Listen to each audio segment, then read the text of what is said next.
Mind flayers and civilians, side by side.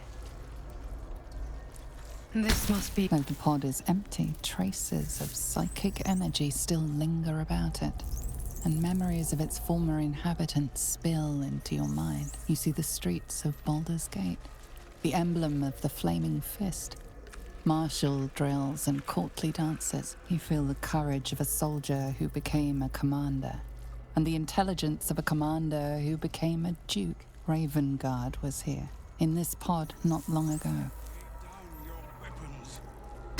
The device releases a stream of fragmented memories and emotions, all that remains of the pod inhabitant's former self. Amusement, curiosity, fascination. He believed the horrors of Moonrise to be a fleeting dream that fade on waking. This pod pulsates with the angry memories of Ravengard's search officer, Manip Shurga. She laments her failure to locate him. Look at me. Desperation, pain, terror. Cultists raided his village. He was the sole survivor.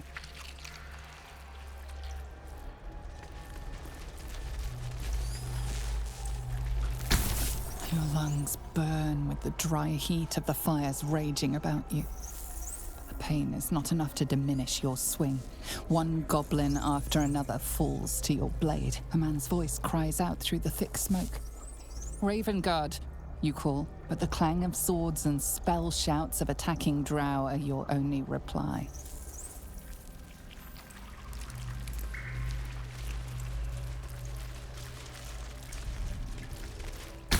Delirium, mania, laughter.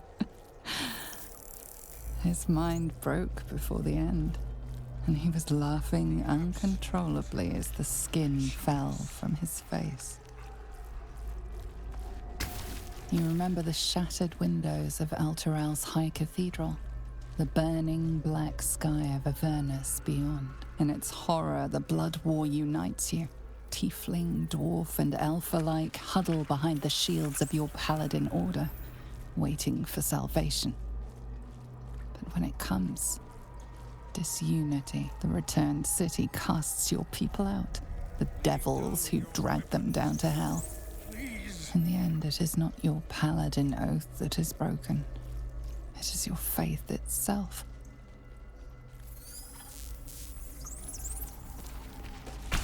The device does not react to your presence.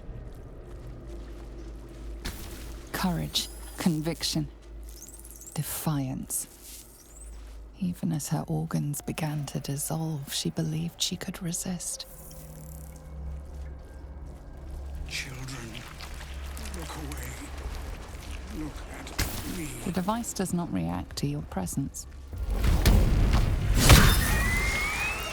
Hells. I didn't think I was going to make it. Thank you. I owe you an explanation. Much more than that. But first, please, the others, the ambush. Tell me they survived.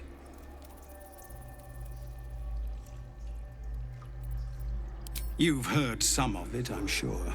That I froze, or broke, or some other lie that is kinder than the truth. We were ambushed by cultists, yes. And then I heard her, their false god, whispering promises in my mind. I would be a paladin again, with a god's purpose, a god's power. Everything I needed to protect my people. And all the while, the cult tortured them. They fought and ran and died around me, while I imagined myself their savior. By the time I regained my senses, it was too late. I did not just surrender to the Absolute. For a moment, I welcomed it.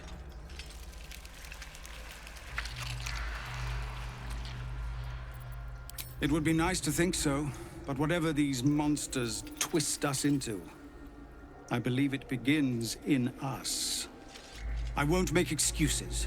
I can't make amends. But I know something of what you came to do. I want to help, if you'll let me. Ketherick is below. He thinks you're no longer a menace. Descend and show him how wrong he is. If there are any more survivors to be found, I'll find them and lead them out of this place.